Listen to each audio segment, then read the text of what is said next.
What's going on, everybody? It's Hans Struzino with the Gunderman Group coming back with another video. Today, we're going to talk a little bit about some different stuff than we've talked about for the last few videos, and that is the distinction between market price and market value. I wanted to do this as sort of a market update simply because I think it's a really important psychology that you really need to understand if you're going to enter the market either as a buyer, a seller, an investor, a renter, whatever right now in our real estate market, because these two things are in real big conflict, and as I showed you in the intro, seems like one is a little bit out relative to the other. So let's just get into this.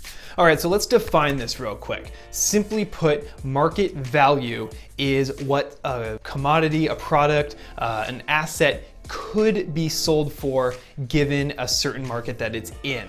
In this case, it's like what the comps or the price per square foot a neighborhood would suggest a 3-bed, 2-bath house should sell for or could sell for in a given neighborhood. On the flip side, the market price is what it is actually sold for, meaning what someone actually paid for that asset, that product, that thing, whatever it was in a given market, given a certain set of circumstances. So the distinction that we're talking about here often is in this real estate, this conversation of what is something going to sell for, how much over the comps it's selling for, all that kind of stuff. And simply put, what we're really talking about is the difference between a market price and a market value. Now, I think that this is really important to talk about right now for a number of reasons, because as we've seen in all of these past market updates, any other video on YouTube, any articles you're reading, just general chatter about the real estate market, it's on fire. It's a seller's market. Prices are at an all-time high. We're well into the $700,000 median price here in California, and the average across the entire United States is at an all-time high as well. So this is just poignant. People are clearly paying more for housing than what everyone expects it to, or over the ask, over the comps, over the whatever. So that is an imbalance that we're experiencing right now.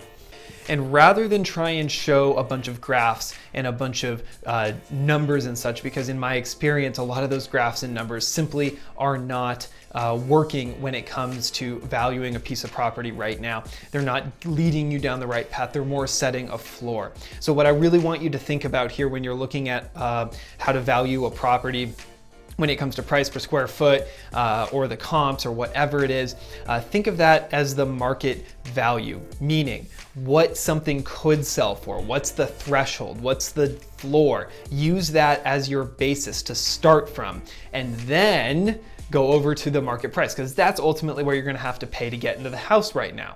So think about what the competition is. Think about the livability of that house, the floor plan, the flow, the finishes, fixtures, how much work is going to have to go into it or not. Does it have a work from home space? All of that kind of stuff really starts to add up, because what I'm finding is a lot of people are valuing home very, very differently than they have historically. Most of us went to offices, we commuted places, we didn't spend nearly as much time in our homes after work because we'd be out at the bar or a ball game or whatever, right? We go on vacations. COVID has completely flipped that on its head, as we all know, and has changed how we view home. And I think that has a lot to do with the market price people are willing to pay for a home that could be valued at something else given a certain set of numbers, right? So that is, in a nutshell, what I'm trying to explain here. When you kind of get down to it, you really, again, just want to remember the market value, the comps, the dollar per square foot, the loan that someone could seek and what that might limit someone to, whether it's a conforming loan or a jumbo loan or what have you. Those are all factors that go into what it could sell for. But then when you add on this layer of human emotion, of what it could do for someone, how long they could see themselves in it, how many repairs there are immediately versus in 5 to 10 years, that price they're willing to pay today may actually exceed that, especially in this market where there's a lot of cash and there's a lot of people with high incomes who can afford, at these low interest rates like we've talked about, a lot more house for the same payment as a result. So really what you have to do is kind of get into your heart space, kind of think about what it is on a very core level you are willing to pay for it, and then what you think your competition is going to pay for it on a core level. And there may be a big discrepancy there. You may not love this house as much as it maybe someone else would for a variety of reasons, and that is where going and seeing a number of houses, bidding in a lot of situations, getting an agent who really understands those nuanced differences and what is going to affect the buyer's decision or not really can make a huge difference for you, frankly. And I just want to say, if you are a home buyer right now and you've written 5 or 10 offers and you've lost them all, don't be discouraged. You're not the only person out there who has that experience. In fact, almost everybody is writing probably twice as many offers as they were a year or two ago just to get into a home, because the learning curve right now is so steep. That climb between market value and market price has happened so abruptly and so fast that it's taken so long for us to calibrate and understand what is actually happening that, frankly, it's just something that you have to learn and understand. It is not something that comes easy, intuitively, or immediately to anybody unless you just throw a stupid amount of money at the wall and see what sticks, right?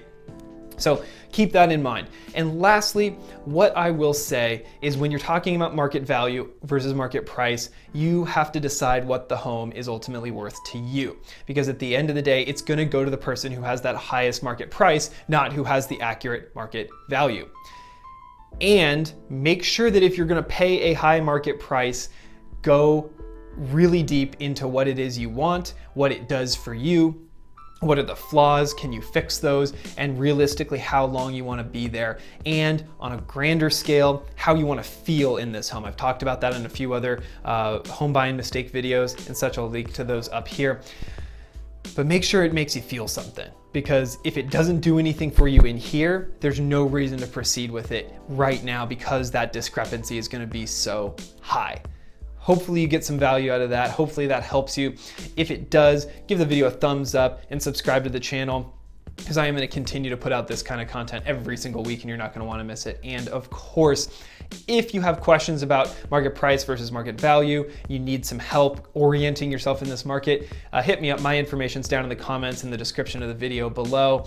You can hop on my calendar for a quick chat. You can just shoot me a text, whatever you want to do. I'm available. So without any further ado, we're going to get on out of here. This is Hans Struzina with the Gunderman Group at Keller Williams Luxury International, signing off for now. See you guys on the next one.